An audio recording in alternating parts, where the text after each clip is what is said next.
बेटी बिना परिवार। माँ, मैं आपके लिए चाय लेकर आई हूँ, अब आप उठ जाइए। बेटी के इतना बोलते ही यशोदा झट से उठ जाती है। अरे बेटा, मुझे क्यों बिगाड़ रही है? कल तेरी शादी हो जाएगी तो मैं कैसे रहूंगी तेरे बिना? माँ, मुझे कहीं नहीं जाना, मैं यहीं रहूंगी, हमेशा आपके साथ। बेटा, एक ना एक दिन तो हर लड़की को जाना पड़ता है अपने ससुराल। ओफो माँ, आप भी ना सुबह सुबह कौन सी बातें लेकर बैठ गई। ये चाय लीजिए और फ्रेश होकर बाहर आ जाइए, नाश्ता तैयार है। इतना बोलकर कंचन वहाँ से चली जाती है।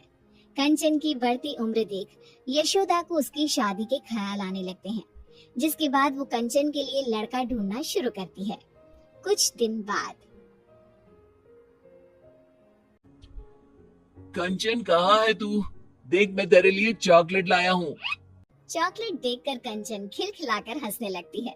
इस पर कंचन के पिता उससे कहते हैं, कंचन बेटा, अब तेरी शादी होने वाली है, ये सब चॉकलेट खाने के शौक छोड़ दे बेटा। कंचन कुछ कहती उसके पहले उसका भाई राहुल बोल पड़ता है। पापा, इतनी भी क्या जल्दी है? अभी तो कंचन छोटी है। अरे इतनी भी छोटी नहीं है तेरी बहन। कंचन मुंह बनाते हुए वहाँ से चली जाती है और अपने रोजमर्रा के कामों में जुट जाती है। अगले दिन। कंचन बेटा, आज तो घर का कोई काम नहीं करेगी, जाकर तैयार हो जा, थोड़ी ही देर में तुझे लड़के वाले देखने आ रहे हैं। माँ प्लीज, मुझे कहीं नहीं जाना आप लोगों को छोड़कर। जाना तो पड़ेगा ना बेटा, दुनिया की यही रीत है, हर लड़की को एक ना एक दिन पराए घर जाना ही पड़ता है। चल, अब जा, तैयार हो जा जल्दी से। माँ की बात मानकर कंचन तैयार होने चली जाती है, जिसके कुछ घंटे बाद लड़के वाले भी कंचन को देखने उसके घर पहुंच जाते हैं। दोनों ही परिवारों को रिश्ता मंजूर हो जाता है और एक सप्ताह बाद कंचन की श्लोक के साथ शादी हो जाती है। कंचन के जाने के बाद सभी को घर बहुत खाली खाली सा लगने लग जाता है। माँ, मुझे छोटी की बहुत याद आ रही है।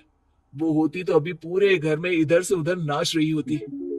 हाँ बेटा, तू सही कह रहा है, उसके बिना ये घर खाने को दौड़ रहा है, लेकिन हम कर भी क्या सकते हैं, एक ना एक दिन तो ये होना ही था। ऐसे ही एक महीना बीत जाता है। अब यशोदा को घर का सारा काम अकेले ही करना पड़ता, जिसके कारण वो अक्सर बीमार रहने लगी। यशोदा, तुमसे कितनी बार कहा है, ज्यादा काम मत किया करो। लो, हो गई ना फिर से तुम्हारी तबीयत खराब। अब मैं घर का काम नहीं करूंगी तो और कौन करेगा? कंचन भी नहीं है।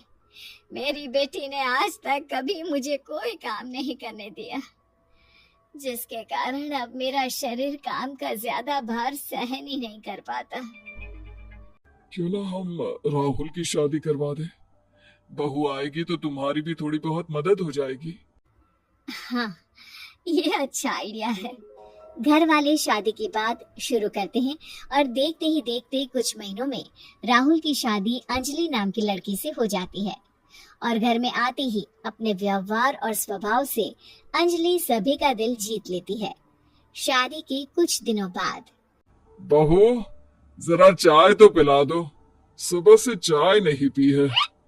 अंजलि अपने ससुर के लिए चाय बनाकर लाती है। लीजिए पापा जी, आज डिनर में क्या बनाना है? अरे बेटा, जो तेरी इच्छा है वो बना ले। थोड़ी देर बाद अंजलि सभी को खाने के लिए आवाज लगाती है। पापा जी, मम्मी जी, राहुल, खाना तैयार है। अंजलि की आवाज देते ही सभी लोग खाने के लिए आ जाते हैं। अरे वाह बहू, खाना तो बहुत स्वादिष्ट बना है, तुम्हारे हाथों में तो जादू है, जादू। सच में बहू, खाना तो बहुत ही लाजवाब बना है। Thank you. माँ पापा, मैं सोच रहा था क्यों ना हम सब कहीं घूमने चले।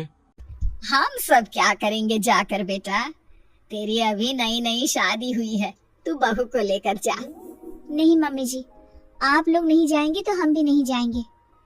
अंजलि के इतना प्यार से बोलने पर घर वाले उसे इनकार नहीं कर पाते और उनके साथ चलने के लिए मान जाते हैं।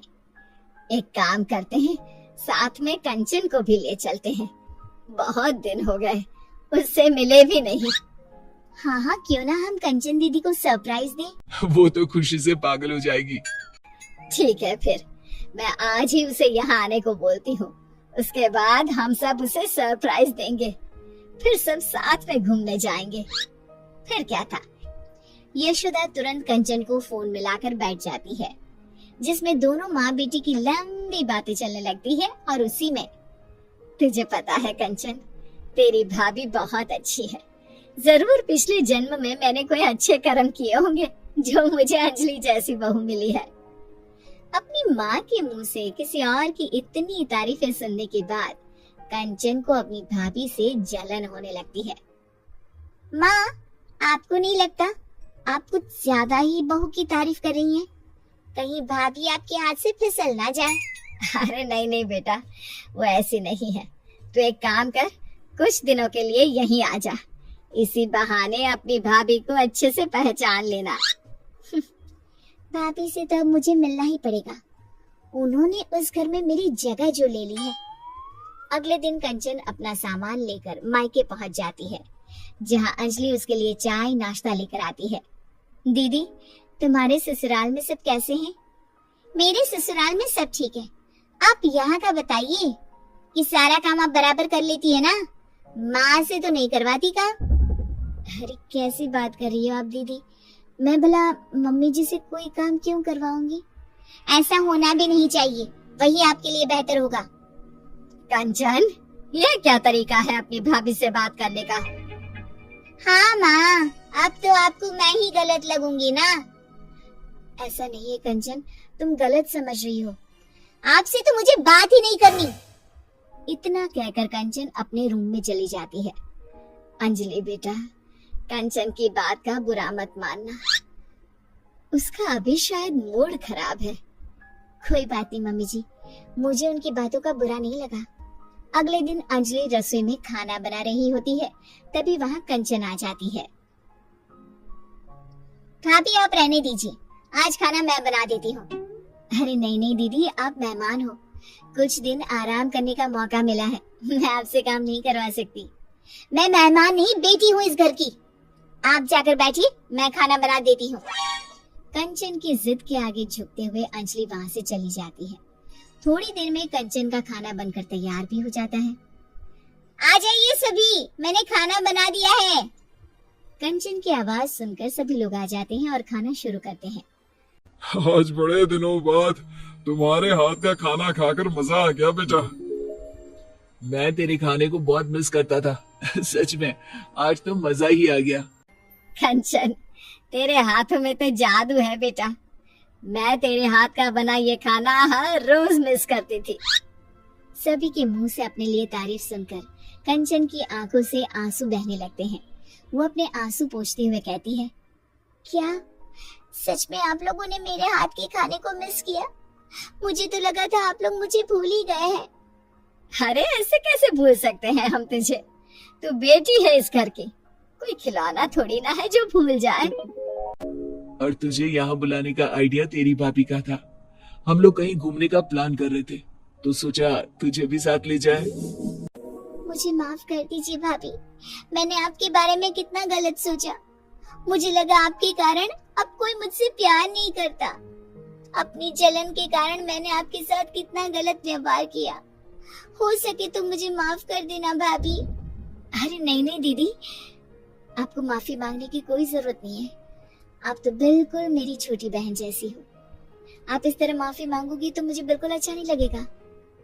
अंजलि के इतना कहते ही कंचन उसे गले लगा लेती है। अब उसे एहसास हो चुका होता है कि सभी रिश्ते अपनी जगह खास होते हैं। कुछ नए रिश्तों के जुड़ जाने से पुराने रिश्तों का प्यार कभी खत्म नहीं होता, ना ही जीवन में कभी कोई किसी की जगह ले सकता है।